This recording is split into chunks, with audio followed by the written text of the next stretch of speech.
My name is Morgan Hendris. I'm 32 years old. For 7 months my sister lived in my house, slept in my bed, wore my clothes and told every neighbor on our street that she was me. She answered to my name. She signed for my packages. She waved from my porch in my favorite sundress and said things like, "Oh, Ryan's still overseas. You know how it is. Ryan is my husband. He was deployed for 14 months. While he was gone, my family, my parents, my own mother and father, moved my sister into our home like it was a vacant rental. But what they did with his military benefits, what they forged and redirected and hid, that's what turned a family argument into something that could have ended in federal charges." Welcome back to Calm Drama Stories. This is the channel where we share family stories that start with a betrayal and end with a backbone.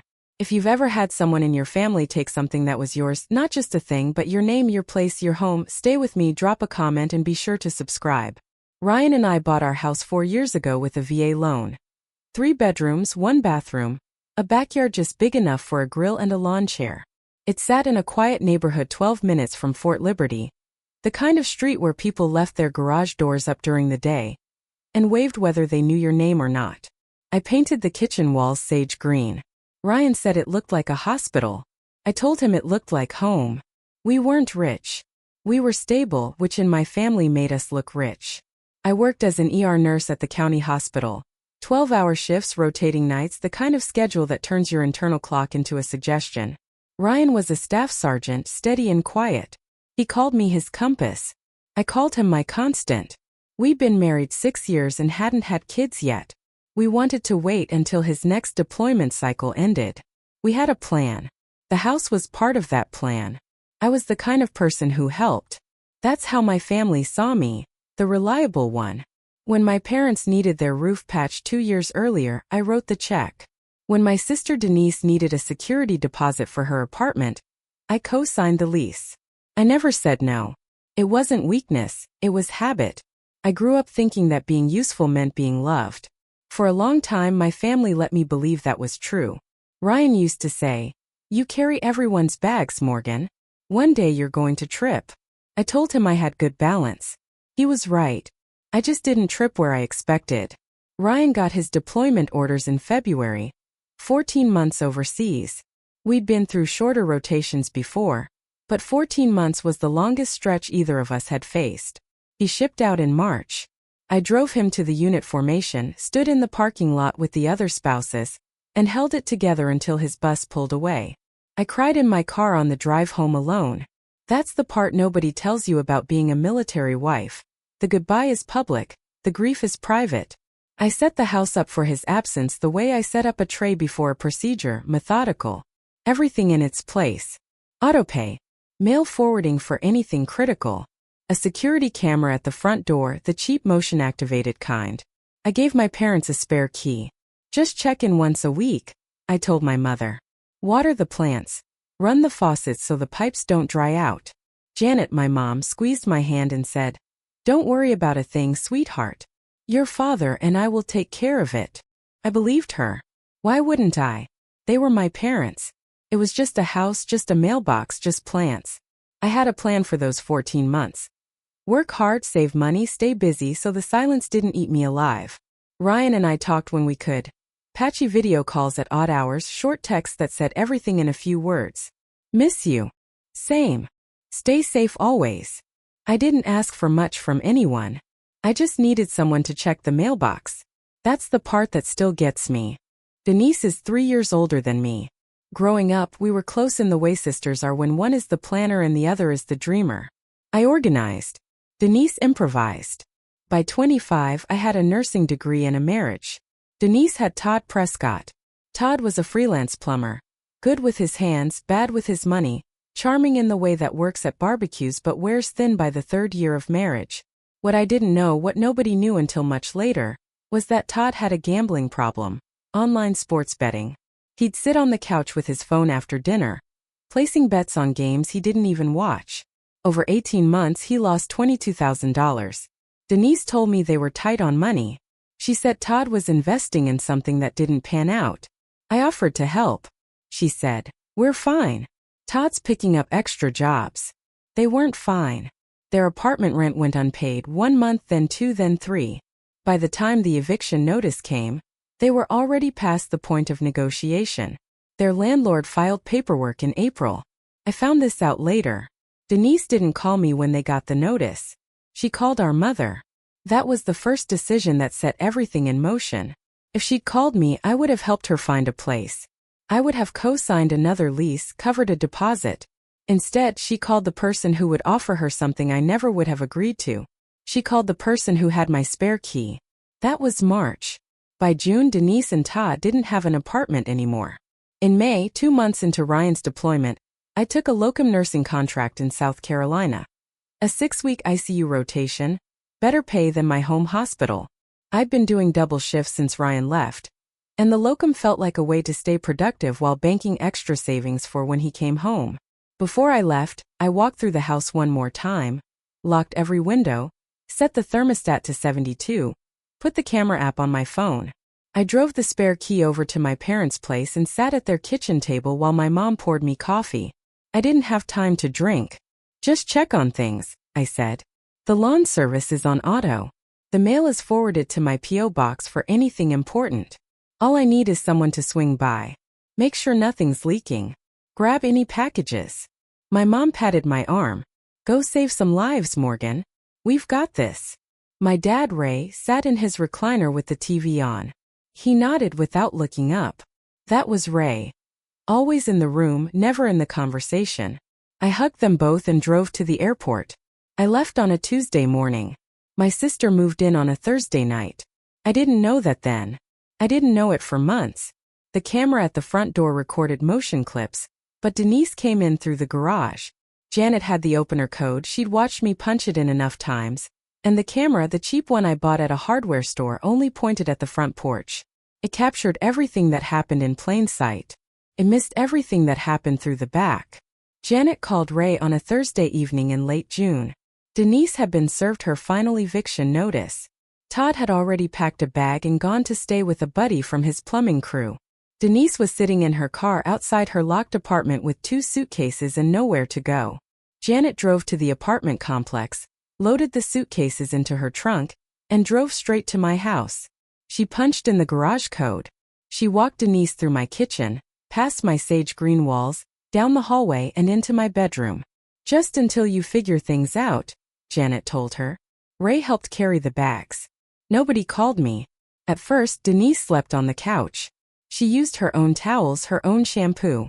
But within 2 weeks, she was sleeping in my bed, wearing my robe, the one with the embroidered that Ryan gave me for Christmas, drinking coffee from my mug, the one that said, "World's okayest nurse."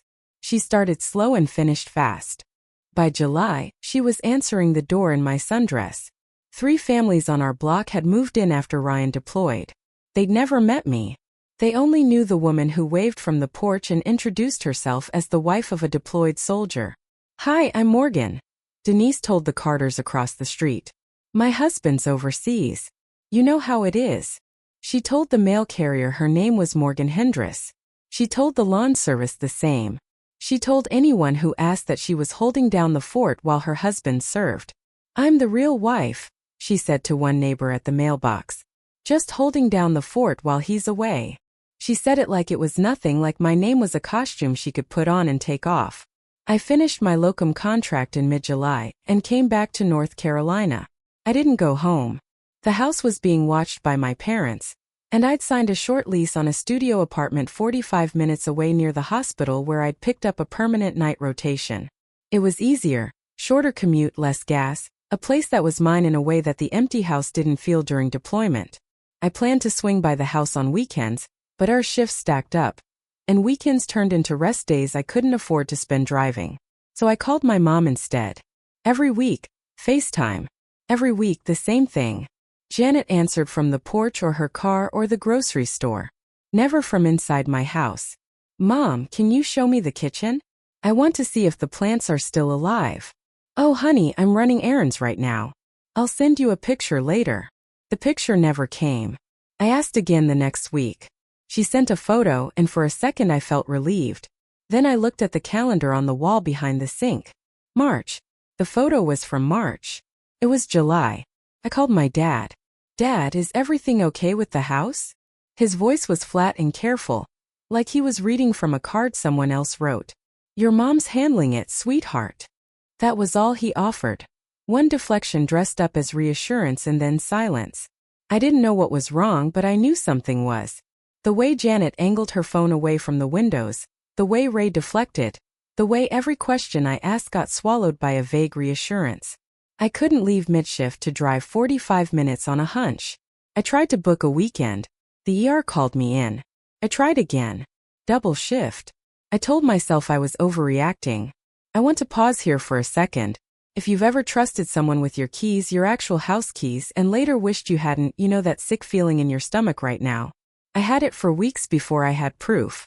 If this story is hitting close, let me know in the comments and stay with me because what I found next changed everything. October. I was eating cereal at my kitchen counter in the studio apartment when the mail came. Most of it was junk, credit card offers, pharmacy flyers. But one envelope was different. It was from the electric company, addressed to my home address, forwarded to my apartment because I'd set up mail forwarding months ago and never canceled it. I opened it expecting a bill in my name. The letter read, "Dear Denise Prescott, your electricity account at my home address has been updated per your request." I read it 3 times. I set the bowl down. I called the electric company. The representative confirmed it. The account holder had been changed 2 months prior. Changed by the homeowner. I hung up and called the water company. Same thing. Account transferred to Denise Hendris. The internet provider? Same. My sister had put the utilities in her name. Not in my name and hers. She wasn't pretending to manage my accounts. She was replacing me on them. I sat on the floor of that apartment with my back against the wall and my phone in my lap, and I didn't cry. I went still the way I do in the ER when a patient codes and there's no room for panic. My hands were shaking, but my breathing was even. I opened the camera app on my phone, the front door camera. I hadn't checked it in weeks. The motion alerts had become background noise, and I'd assumed the clips were just my parents checking in. I scrolled back through the footage, and there was Denise walking out my front door, wearing my sage green sundress, waving at the neighbors, checking my mailbox with her bare hands, smiling. I called my father first. Ray picked up on the second ring. I didn't yell. I spoke the way I speak when I'm telling a family that their father didn't make it through surgery. Flat, precise. "Dad, Denise is living in my house." 10 seconds of nothing. Then, "Morgan, your sister needed a place. Talk to your mother." He hung up. Not dramatically. He just ran out of script. I called Janet. She answered like nothing was wrong. "Hi, sweetheart. How was your shift?" I said. "Mom, did you give Denise the keys to my house?" The pause told me everything. Then the excuses came, one after another, layered like gauze over a wound that wouldn't stop bleeding. "She's just staying there temporarily. She was sleeping in her car. Morgan, you weren't even using the house. She's your sister." What was I supposed to do? Let her be homeless? I let her talk. Then I said, "She changed the utilities into her name. She told the neighbors she's me." Silence. "She's wearing my clothes. She's waving from my porch. She told people she's Ryan's wife." More silence. Then Janet's voice sharpened. "You're overreacting. She'll leave when she's ready." "When she's ready?" I repeated. "She's in my bed, Mom. In my husband's house. And she'll leave when she's ready." I told her I was coming that weekend. Janet said, "Don't make this into a scene, Morgan. Denise is going through a hard time. Show some compassion." I said, "I bought that house with my husband's service and my night shifts. It is not family property. It is mine." Janet hung up. That was the last real conversation I had with my mother for 3 months. I went into ER mode. That's what I call it when my emotions shut off and my training takes over. No crying, no second guessing, just the next task and the next one after that. I opened a folder on my laptop and titled it, House Documentation. Then I started building a case the way I chart a patient. Fact by fact, timestamp by timestamp. I printed the property deed. Morgan and Ryan Hendris, recorded with the county clerk. I screenshotted every utility transfer confirmation. I called USPS and asked about forwarding changes at my home address. The clerk told me a forwarding request had been filed 2 months ago. Not my forwarding, a new one. Someone had redirected certain categories of mail to a P.O. box I didn't recognize. I called the base housing office next. A civilian administrator pulled up Ryan's file and said, "Ma'am, we received a call about 2 months ago from someone identifying herself as the dependent spouse. She requested a BH verification form. We mailed it to your home address." BH. Basic allowance for housing, the monthly payment Ryan received to cover our mortgage. Someone had called the base pretending to be me, asking for forms related to our housing benefit. My hand stopped shaking, not because I was calm but because I was past calm. I was in charting mode and the chart was getting long. I didn't call the police that night. I thought about it, but I knew what they'd say.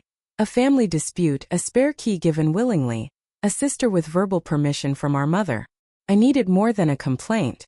I needed a file so thick that no one could call it a misunderstanding.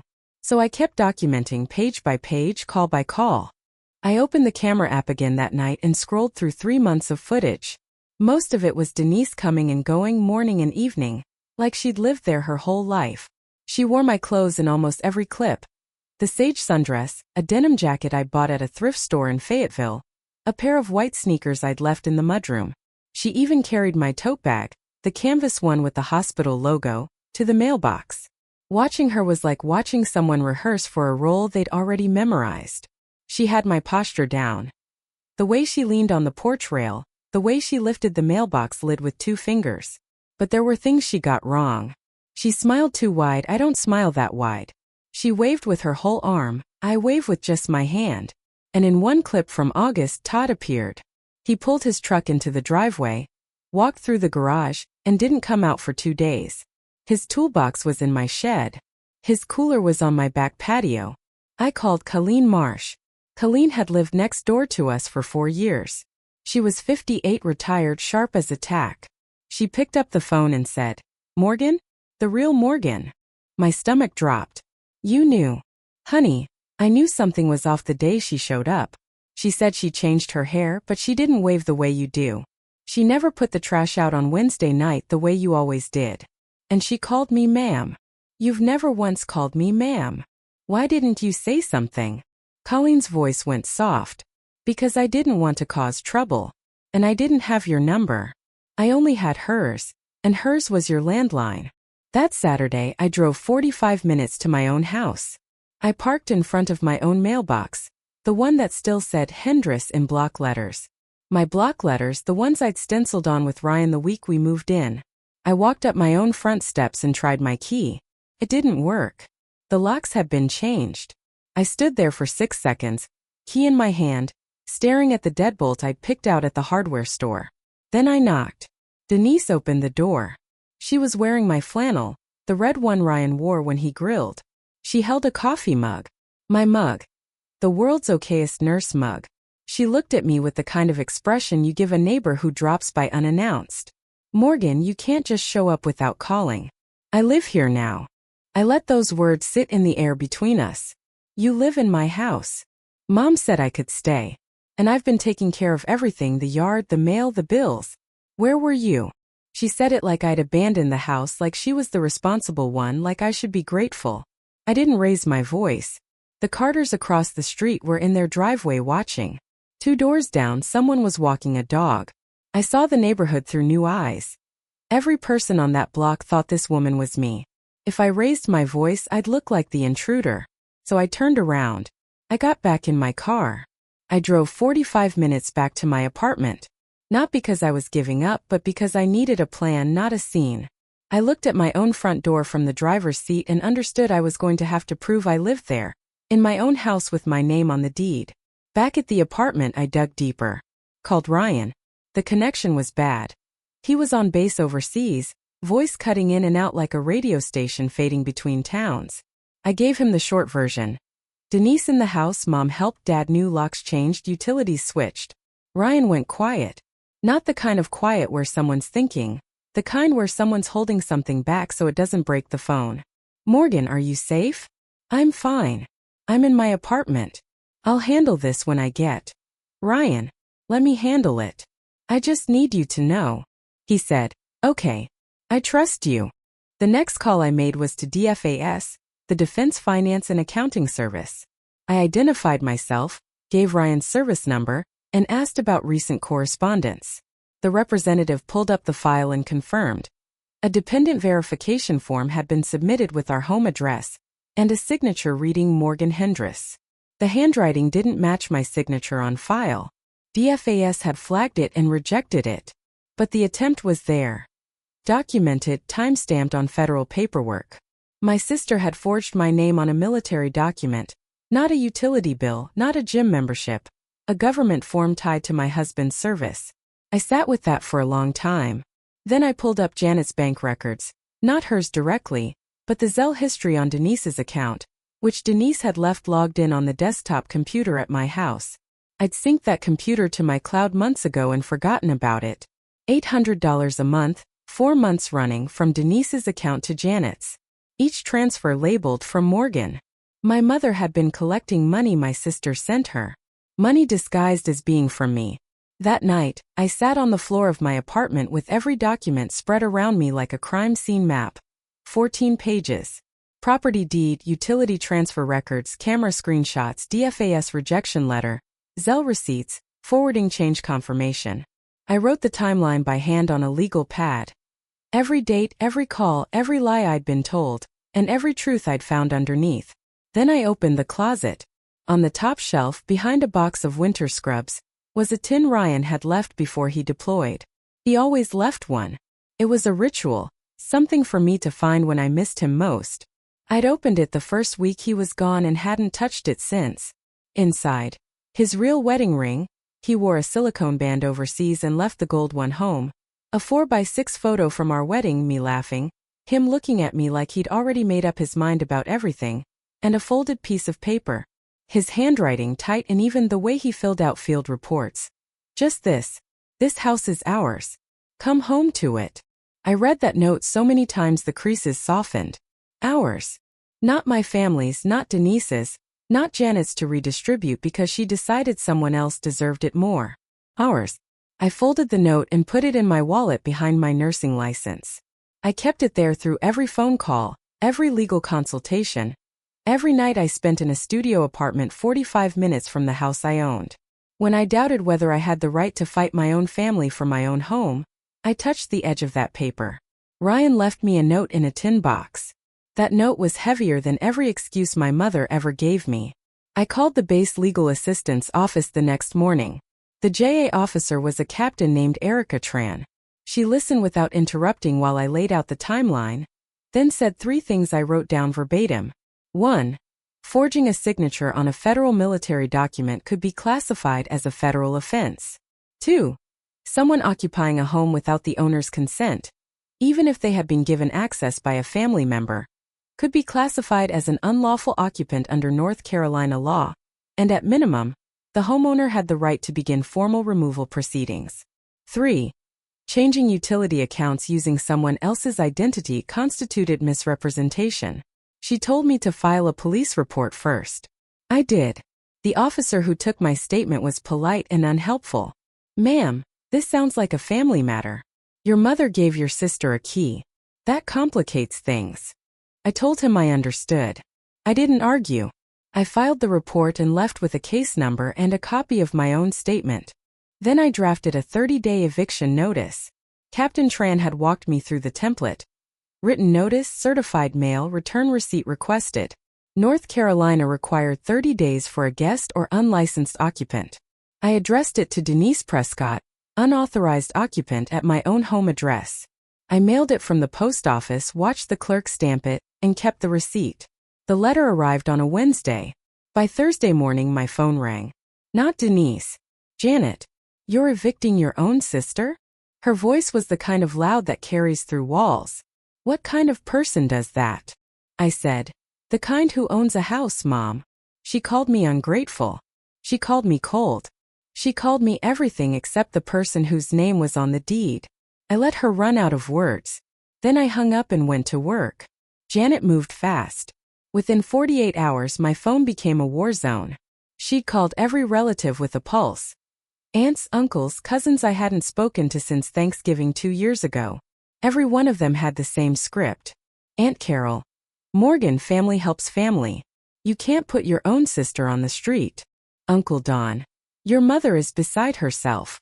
Can't you just let Denise stay until she gets back on her feet? Cousin Rachel. I heard you're being really harsh. Is everything okay with you? 11 calls in 3 days. I answered the first 5.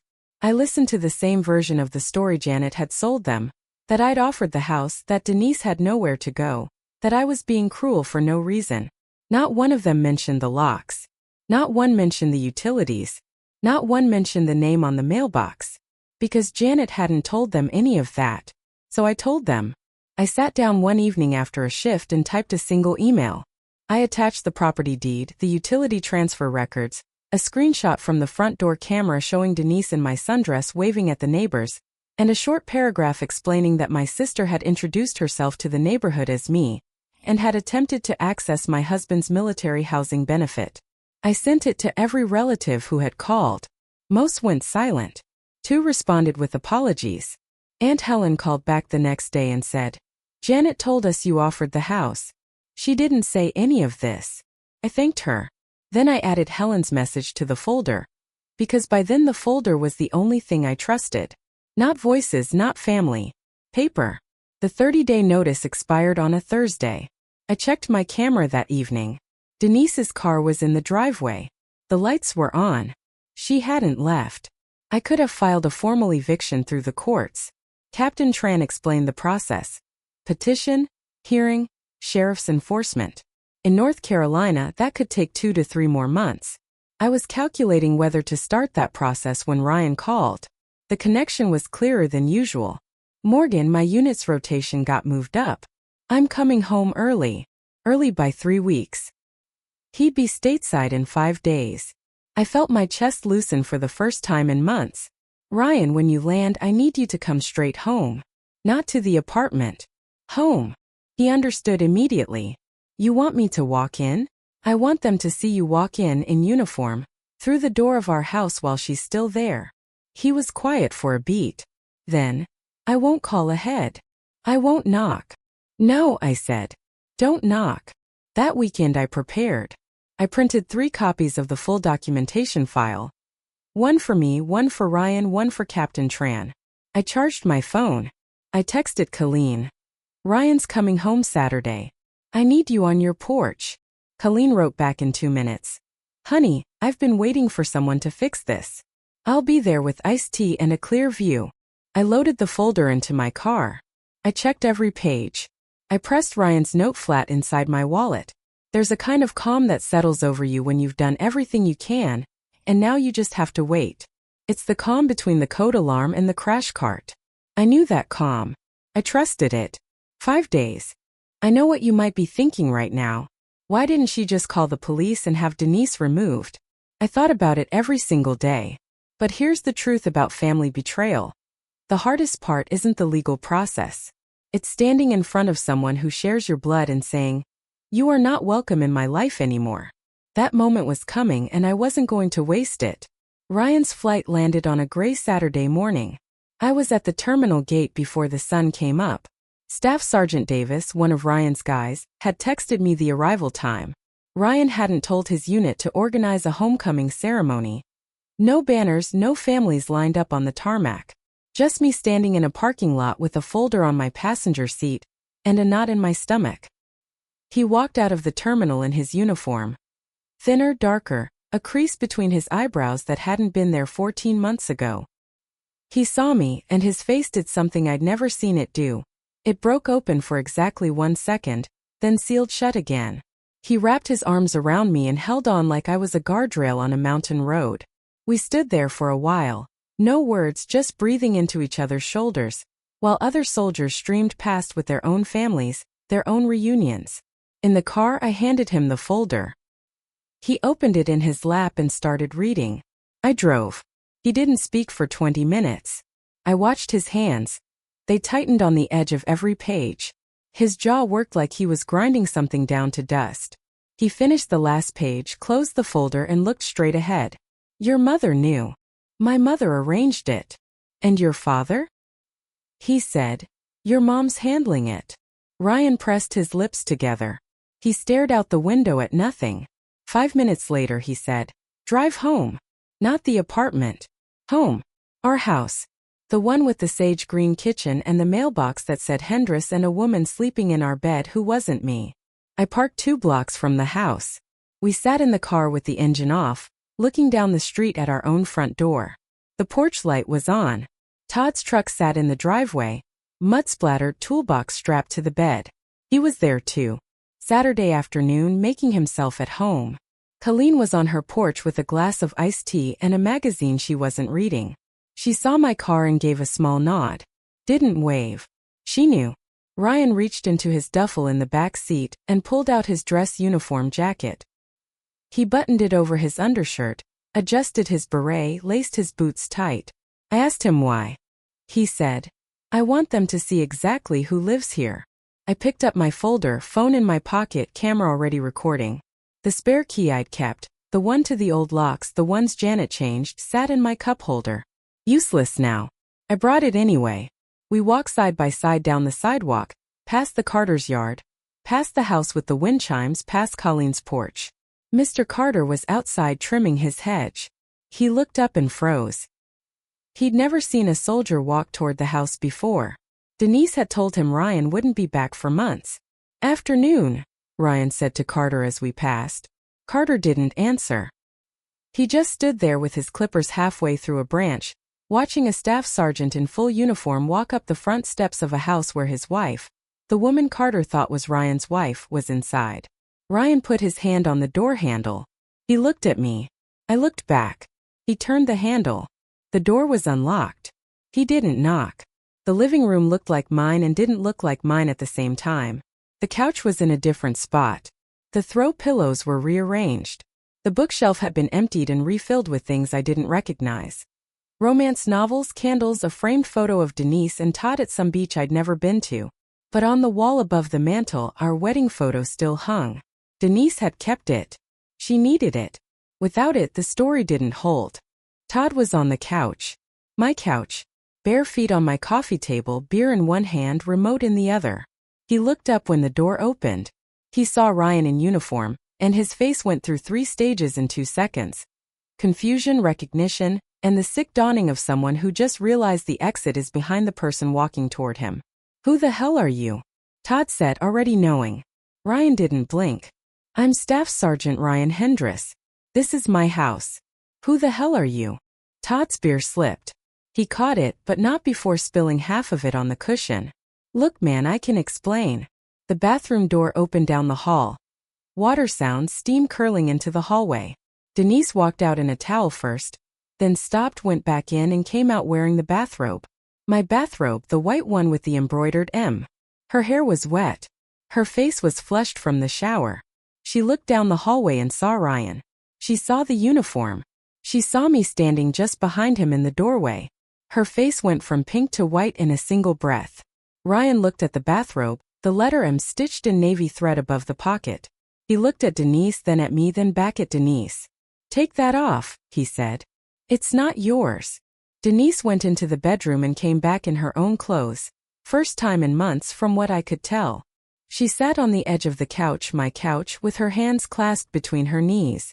Todd was standing by the kitchen doorway like a man measuring the distance to the nearest exit. Ryan stood between the living room and the front door, arms crossed. He didn't sit. I set the folder on the coffee table, opened it, laid the pages out one by one, the way I lay out instruments before a procedure. Deed, utility transfers, camera screenshots, DFAS form with the forged signature, Zelle receipts, police report, eviction letter, return receipt from the post office. "You moved into my home," I said. I kept my voice level. Not loud, not soft. Flat like reading vitals. "You wore my clothes. You told people you were me. You tried to access my husband's military benefits. And our mother helped you do it." Denise started crying. Not the theatrical kind, the raw, ugly kind where the face crumples and the breathing goes ragged. "Morgan, do you know what it's like to lose everything? I didn't have anywhere to go. I called you and you didn't answer. I called Mom and she said you wouldn't even notice. I thought if I just held things together here, you'd come back and it would be fine. I heard it. I let it sit. I almost felt it. Then I turned to the next page in the folder, The DFAS form. The one with my name and handwriting that wasn't mine. You signed my name, Denise, on a federal document. That's not holding things together. That's fraud. I didn't think. No, I said. You didn't. Todd moved toward the back door. Ryan shifted his weight. Didn't touch him. Didn't raise a hand. Just stepped into the path and said, "Sit down. We're not done." Todd sat. Denise had called Janet the second she came out of the bedroom. Reflex. The way some people call a lawyer. Denise called our mother. Janet and Ray arrived in 15 minutes. I heard their car pull up. Janet's door slammed. Ray's closed gently. Janet walked in through the front door. Past Colleen's porch, past the Carter's frozen hedge trimming, past the mailbox that said Hendress in my handwriting. She saw Ryan in uniform. She saw me with the folder. She saw Denise crying on the couch and Todd trying to become invisible against the kitchen wall. "Now Morgan," Janet started. Her voice was the one she used on telemarketers. Firm, dismissive, already halfway through the conversation before it began. "Let's not blow this out of proportion. Denise was going through a hard time." I didn't raise my voice. I opened the folder to the deed. "Mom, you gave her my keys. You helped her move in. You changed the locks on my house. You let her pretend to be me. You took $800 a month from her, money she told you was from me. None of it was from me." Janet's mouth opened, closed, opened again. I was trying to hold this family together. I looked at her.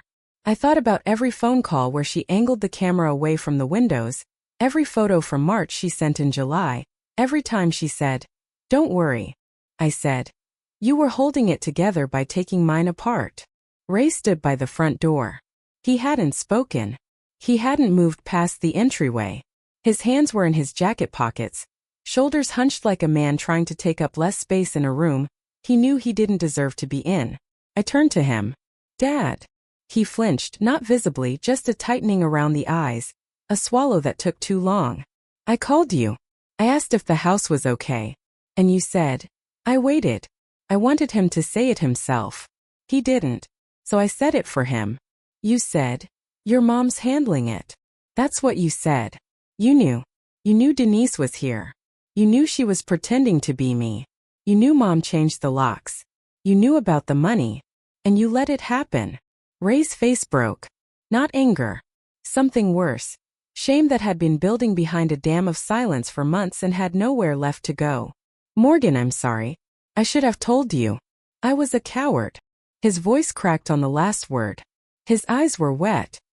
He looked older than 63. He looked like a man who had spent his whole life choosing the wrong kind of peace. I said, "Yes, you were." I didn't comfort him. I didn't reach for his arm. I didn't tell him it was okay because it wasn't. There's a difference between understanding why someone failed you and forgiving them for it. I understood Ray perfectly. He was afraid of Janet, afraid of conflict, afraid that saying the truth would mean losing the quiet life he'd arranged around his recliner and his television. He chose comfort over his daughter. I understood that. I just couldn't live with it anymore. The front door was still open. Colleen was on her porch. The Carters were in their yard. 2 more neighbors had drifted out. The young couple from the end of the block and the retired postman 3 houses down. They could hear everything. The acoustics on that street were brutal. Open porches, flat yards, no fences. Every word carried like a church bell. Mrs. Carter stepped forward. She looked at me, then at the open doorway behind me, where Denise's outline was visible through the screen. "Morgan, what's going on? Are you okay?" Before I could answer, Colleen's voice came from the right, steady and clear as a reading lamp. "That woman in there is not Morgan. That's her sister. She's been pretending to be Morgan for months." Mrs. Carter's hand went to her mouth. "What?" She looked at me, really looked, then back at the house. "But she told us she was." "I know what she told you," I said. "She told you she was the wife of a deployed soldier. She told you her name was Morgan." She waved from this porch and smiled and collected my mail and answered to my name. I looked at the street, at the neighbors, at the people who'd been deceived along with me. "My name is Morgan Hendress. I'm the real wife. And I'm taking my house back." There was no applause, no gasps. Just the sound of Colleen setting her iced tea down on the porch rail and nodding once. The way you nod when something you've suspected for months finally lands. I walked back inside. The door stayed open. I wanted the air from outside to reach every corner of that room.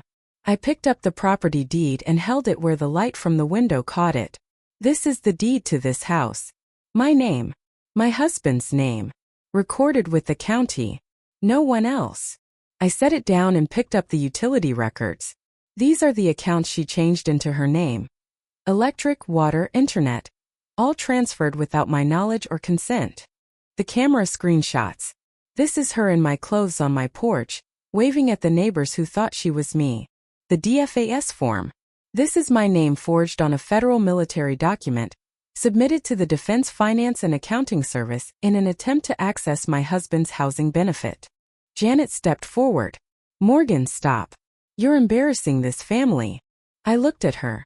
At the woman who gave away my keys, changed my locks, collected money under my name, and told 11 relatives I was the villain. No, Mom. You embarrassed this family. I'm just showing people the truth. Ryan stood beside me. He hadn't said a word since telling Todd to sit down.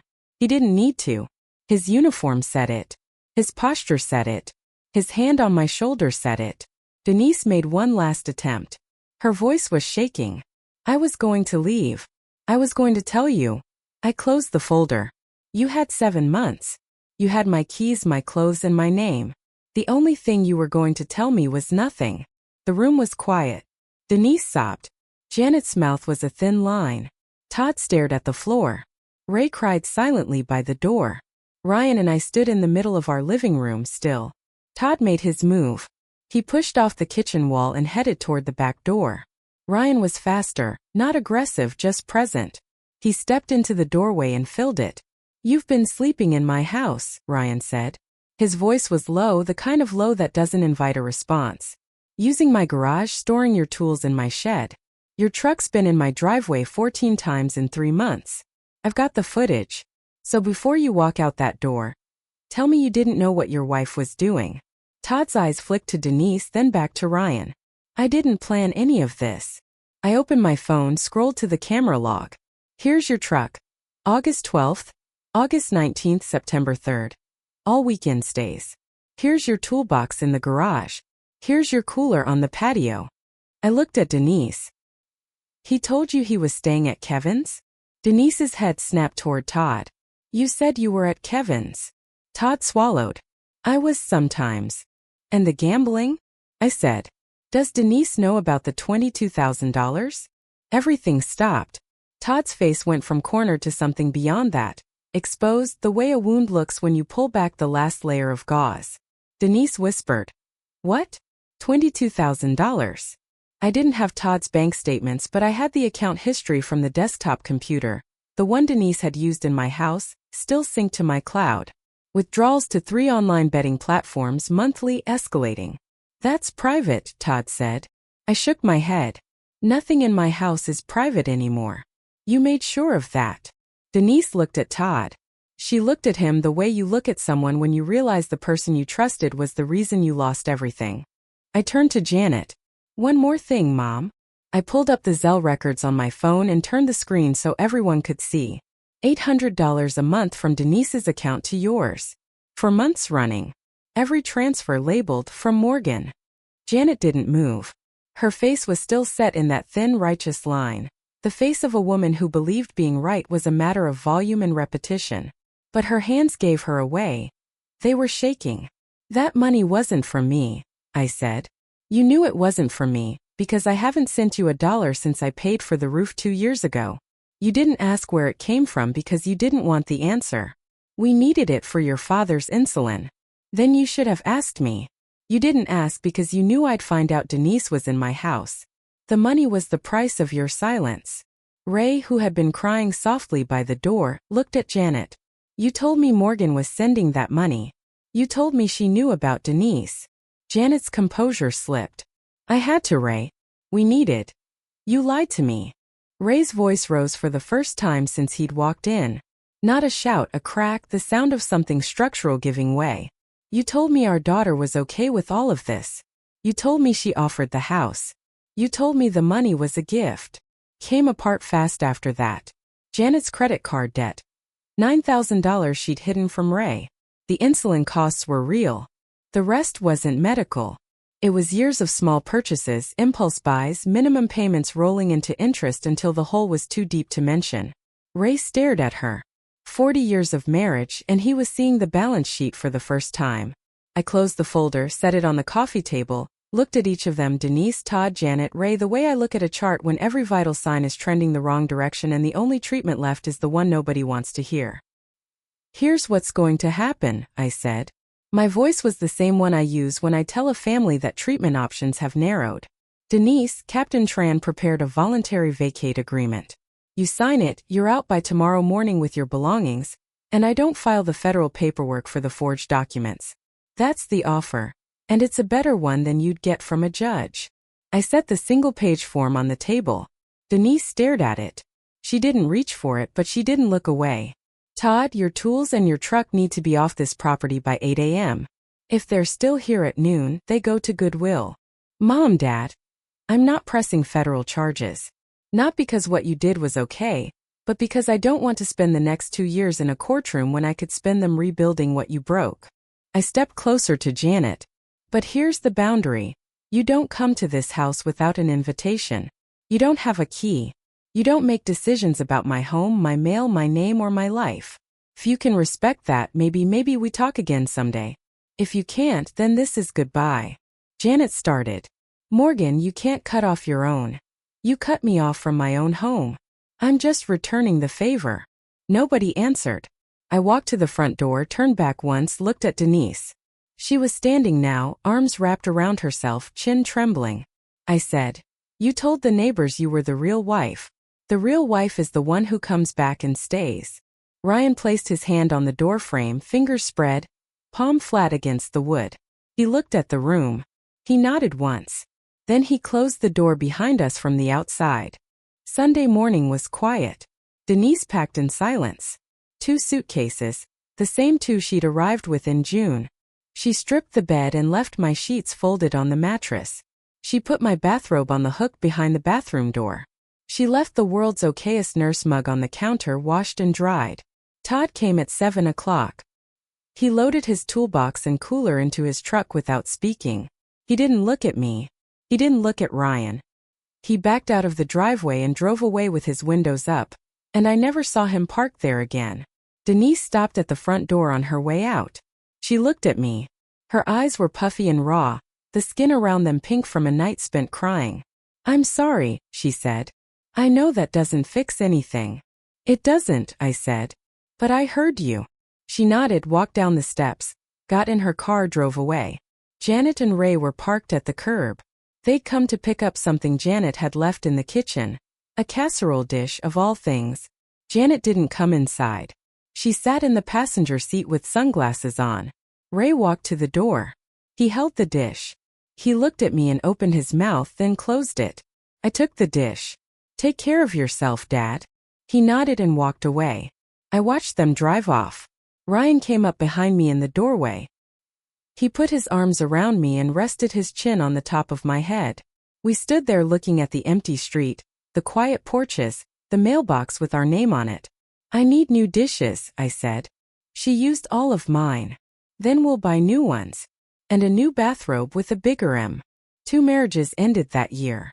Neither of them was mine. Denise filed for divorce in November. Once she learned about the $22,000 Todd had gambled away, the debt that cost them their apartment, their stability, their dignity, she didn't hesitate. The divorce was final by spring. Todd was required to complete a gambling addiction program as part of the settlement. Denise didn't fight for much. She moved to Raleigh, got a job at a restaurant, and started over in a city where nobody knew her name. She didn't call me. I didn't call her. Janet and Ray separated in December. When Ray dug into the finances, something he should have done years earlier, he found the credit card debt. $9,000 Janet had accumulated and hidden. The insulin costs were real. The rest wasn't medical. It was years of small purchases, impulse buys, minimum payments rolling into interest until the hole was too deep to mention. Ray moved in with his brother in Fayetteville. He told me later on the phone. I spent 40 years trusting her to handle things. Turns out she was handling me. They never formally divorced. They just stopped sharing a roof and a checkbook. Whether they'll find their way back, I don't know. That's their story to write. Morgan and Ryan Hendress stayed in the house on that quiet street 12 minutes from Fort Liberty. I changed the locks one final time. I kept both sets of keys. I didn't give one to my parents. I didn't give one to my sister. I put one in the kitchen drawer and the other in the tin box on the top shelf of our closet, next to Ryan's ring and the note that said, "This house is ours." 6 months later, Ryan finished his service contract. We started trying for a family. I went back to day shifts at the hospital. On Saturday mornings, I sat on the porch with coffee and watched Colleen water her flowers next door. "Morning, Morgan," she'd call. "Morning, Colleen." Every time she said my name, I felt it land. I lost my sister, not to death, to something quieter, to a silence neither of us has broken. I lost the version of my parents I thought I had. The version where they were fair, where they loved us equally, where they wouldn't steal from one daughter to rescue another. That version was never real. I just believed in it longer than I should have. Ryan and I repainted the bedroom. A new color. A warm gray that didn't remind me of anything. We bought new dishes, new towels, a new bathrobe. We kept the mug. Some things you reclaim, some things you replace, and some things you just lock the door on. Home isn't the house you buy, it's the door you get to lock and the people you choose to give the key to. That's my story. 14 months of deployment, 7 months of impersonation, one Saturday afternoon that ended it all. If this story reminded you to check who has your spare key, or to trust the feeling when something doesn't add up, take that as your sign. And if you know someone who needs to hear this, share this video with them. Thank you for being here. Drop a comment, hit subscribe, and I'll see you in the next one.